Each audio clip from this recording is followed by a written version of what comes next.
With the fast advancement of technology, it's easy to assume that evidence in general is becoming ever more nebulous. Basically, you can forge almost anything: voice, photos, and even videos. What's easy to forget though is technology has also given us defenses against forgeries, in a sense that if the evidence is captured with a digital device, well, we do have software and photo forensic tools that can essentially authenticate the validity of a photo. So while evidence can be easily created, it can also be easily authenticated. Now, what happens if an amazing photo, something that's absolutely unknown, unexplainable, is authenticated, but has come from somebody with a story regarding alien abductions?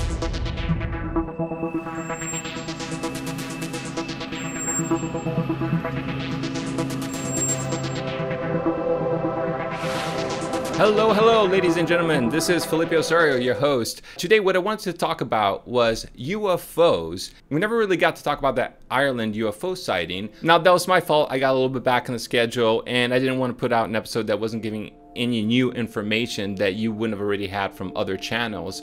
But one thing that I thought was really interesting about that case was that while one pilot from Virgin Airlines actually believed that this UFO was a meteor at first and had actually reported this, there was another pilot who had actually described a typical UFO coming towards her, and she said it wasn't a close approach, but it was close enough that she could tell the object was moving very quickly. And a third pilot was actually quoted saying, "I'm glad it wasn't me." So believe me, I can totally understand your sentiments. You'll do nothing. Not one of you'll do nothing. Get the out of here. But what sparked my interest with this story is the idea that these are pilots that are seeing UFOs. I think it's important to make the point that pilots are actually seeing UFOs all the time. When you look at the general ufology research, it's mostly made out of eyewitness experts. For example, we have at least 4 astronauts: Gordon Cooper, Dr. Brian O'Leary, Edgar Mitchell, and possibly Buzz Aldrin, all talking about extraterrestrial presence. So these are not just average individuals who are reporting on these scenarios. And I think it's important for the individuals who are not familiar with the subject of ufology that you understand that pilots talk about UFOs all the time. One example is actually I am a certified UAV pilot, and in my certification process I had to take a test. Now the test was administered by an actual commercial pilot, and at the very end of the course I just said, screw it. Do UFOs exist? I just asked it as a last lingering question. And you should have seen the faces of the other pilots. They absolutely were shocked that I could actually ask something like this. But the pilot, he was actually, he just started chuckling, but not in a ridicule type way. He actually told me that while he hasn't seen UFO personally, that most of his comrades, most of his co-workers and pilots have.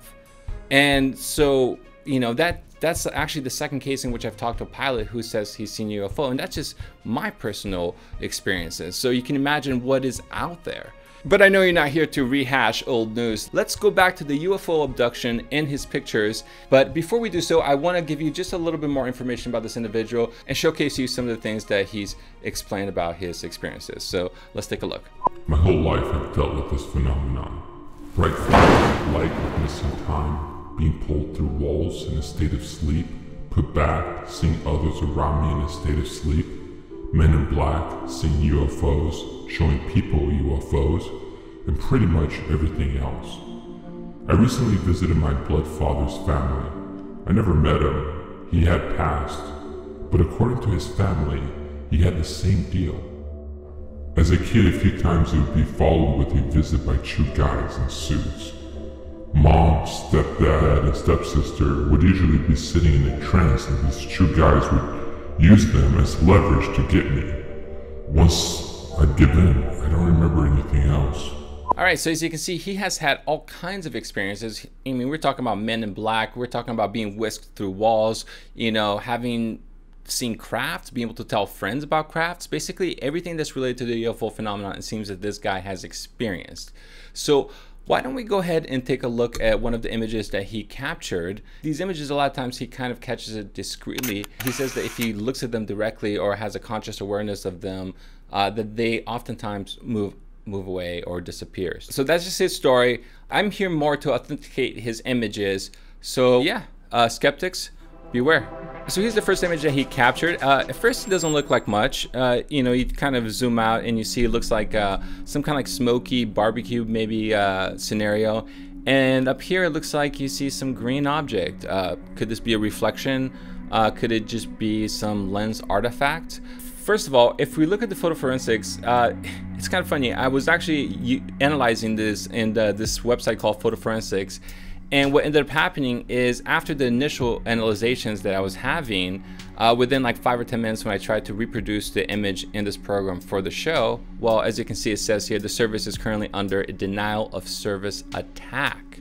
So apparently Photo Forensics got attacked or hacked only minutes after I was attempting to use it for this show. So instead of using Photo Forensics, we went ahead and we used this other program called Forensically.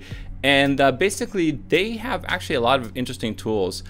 So one thing that I want to quickly show you is the clone detection. So if I were to click here, and as you can see, it says here, no clones have been detecting. So let's move on. Let's go to the error level analysis, see if we can see anything interesting.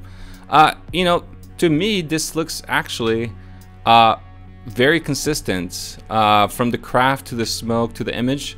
So going to luminance gradients, once again, don't see anything that looks like it could have been placed there or cloned there. And we can take a look at the components too. There, you can see the smoke going all the way up to the craft essentially. But lastly, the most important one is the metadata. This basically gives you the XLEAF data on the phone, and well, at least in this case, this was captured, as you can see, with an Apple iPhone 7. More importantly is to look at the software that was being used. The software here is 12.01. It's basically the same software as Apple. There was nothing that was done or altered in this image outside of it just being taken by an Apple device. In fact, we can tell the exact date that this was taken. It seems it was taken October 25th, 2018, Pacific daytime. And you can see the settings of the camera. And it was taken with an iPhone 7 back camera. But the point is, from the metadata, you can see that this image was captured from an iPhone. So we have to analyze this image as if there was an object, as if this is exactly what was being seen at the time. Could it be a reflection? Of course it could be a reflection, but let's go ahead and take a look at the image and see what we have here. So initially what I did is I went ahead and increased the levels just a little bit, and I did a channel mixer, right? And I quickly cropped it, and this is what happens is I get a really small version, right? Look what happens when I put the image size. Interesting, right? You kind of see a little bit of structure. So I went ahead and increased the levels, and there you go. What do you guys think this is? What I'm seeing instantly is some interesting geometrical shapes in this object. Now, when you do channel mixing, it's not a perfect science, but there are definitely ways to get details to stand out by taking away colors that are potentially muting those details. Now, going on to the next image, I just went ahead and I just want to show you guys how the object looks if you magnify it as big as we can in the actual color that it is. And I used the image filter in Photoshop, which it has an artificial intelligence that does like pixel analyzation. So it approximates really, really well when you're actually increasing the size and essentially adding to the pixels. But let's go ahead and see what happens when we have a final result. And that's what we have, guys. And ladies and guys, sorry, I say guys in the kind of like this, you know, like general people. So I hope I don't offend anybody when I'm saying like that. But the point is, I gotta be honest, this is looking really interesting. I mean, this looks very tubular. So does this over here, and so does this. And it almost looks like it's pouring some kind of like smoke out of these tubes. So I'm not really sure exactly what this is yet. So going further with this, when I started analyzing, I noticed that there might be something trailing behind this object, okay? So let me show you what we're talking about here. If we were to put the channel mixer, once again, this is really small, so let me increase this size. Do you see how there's kind of like a small tail coming out of this? We'll just put a few more filters in there just to kind of draw out the details further. Now, if you're still skeptic about this image, and I can totally understand, please stay with me because what I'm about to show you will literally blow smoke out of your arse. You know, I just thought that if I did the accents, it wouldn't be like a curse. Anyways. So here is the image. Now, with one filter, okay? Check this out. Are you kidding me? I mean, did you guys see that? Now remember, this image, and I'm talking to all the skeptics too, I know the evidence can be easily manufactured, but when you know that this evidence was coming from a digital device like an iPhone 7, and you know that you can use photo forensic tools to authenticate that it did indeed come from iPhone 7 and had no other software attached to this image, well, how do you explain this? I mean, it literally looks like smoke coming out of a UFO's, you know? I mean, it's crazy. So just thought that that was really, really cool. Now, some of you might be thinking, what is this smoke? Is this smoke possibly related to the UFO? Now, I actually emailed the individual and he hasn't responded yet. So upon my analyzation, what I can tell you is, I don't know, but I don't think so. But there is a possible path. I mean, this is kind of like, you know, after just doing general filters, I was able to get something that looks like this. And you kind of do see a smoke-like pattern that seems to go all the way to the UFO. Now, I don't know if this is just random chance. It could be. I mean, I'm kind of leaning towards that actually. But if it were to come out, it might look something like this. I mean, that's definitely the one thing that has the most conjecture so far. So I'm just gonna leave it at that. I don't know for certain. It's just we don't have enough information. I feel like the smoke does seem to go towards that direction, but it just kind of also fades towards the right side as well. So, you know, the fact that there's smoke coming out of the UFOs behind also makes me think that this smoke could be related. So all I can do is I'm going to update you guys when I get further information from the individual who provided me this image. But if you think that's it, that's not it. We actually have one more image. Now, I'm usually reluctant to show this type of image, generally because there's so many skeptics that think like this. Orographic clouds that form above huge mountains that are circular. And they're above a tall mountain, which means wherever you are, the sun can set for you before it has set for the cloud, darkening the skies, yet the cloud is now illuminated by sunset colors, which are what? Red, yellow, orange, and it's circular. There have been reports of hovering circular UFOs with light beams on them because people are looking at this cloud formation on top of mountains. But the issue here is, though we do have a cloud, okay, and this is coming from the exact same individual. In fact, let me just show you real quick. We have the image in the photo forensics program right over here. Clone detection, it seems like there's no clones that have been detected in this image. Noise analysis seems to show that the cloud is normal within the patterns. And the metadata, just to quickly show you, software 12.0, iPhone 7, same phone. Different side of the camera though. So there you go, we have an authenticated image. So going back to what, okay, so let's say I'm wrong and it is a cloud.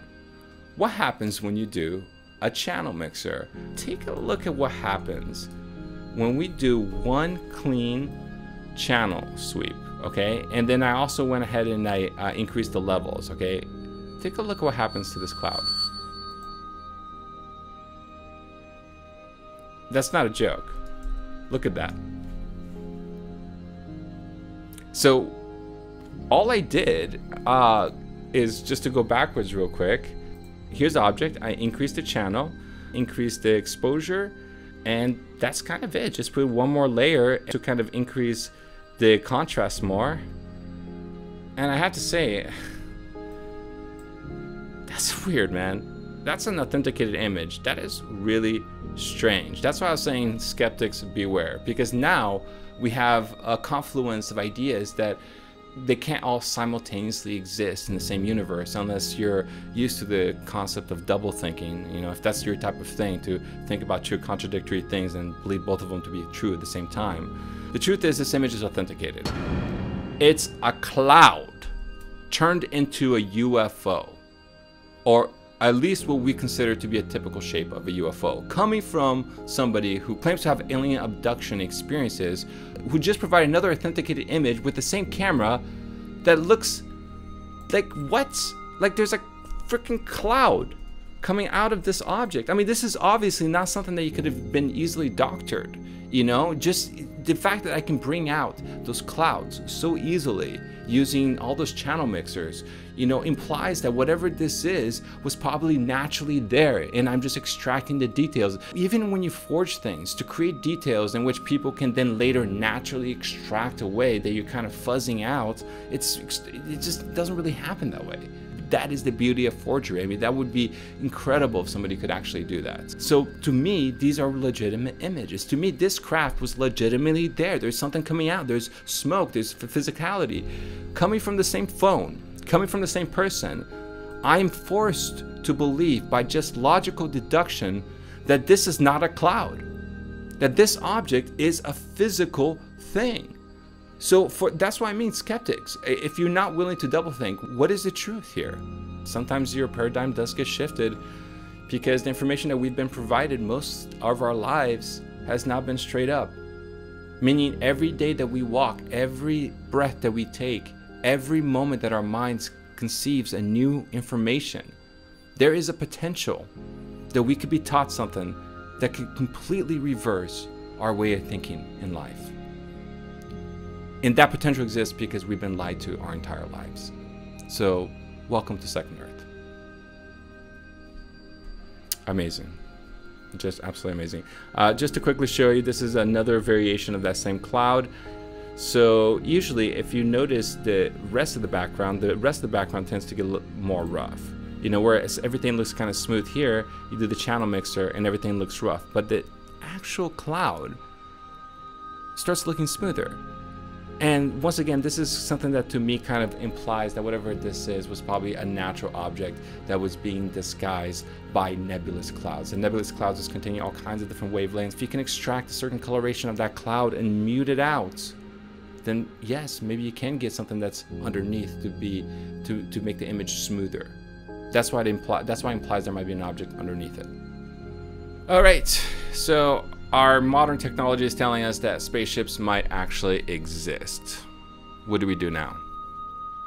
Well, tell your friend about it, tell your loved ones, and maybe tune into our next episode when we talk about Bob Lazar and the possible finding of an S4 underground base. Did we find S4? Don't forget to subscribe so you get notifications for that episode. And once again, thank you so much for joining me. This is Felipe Osorio, signing out.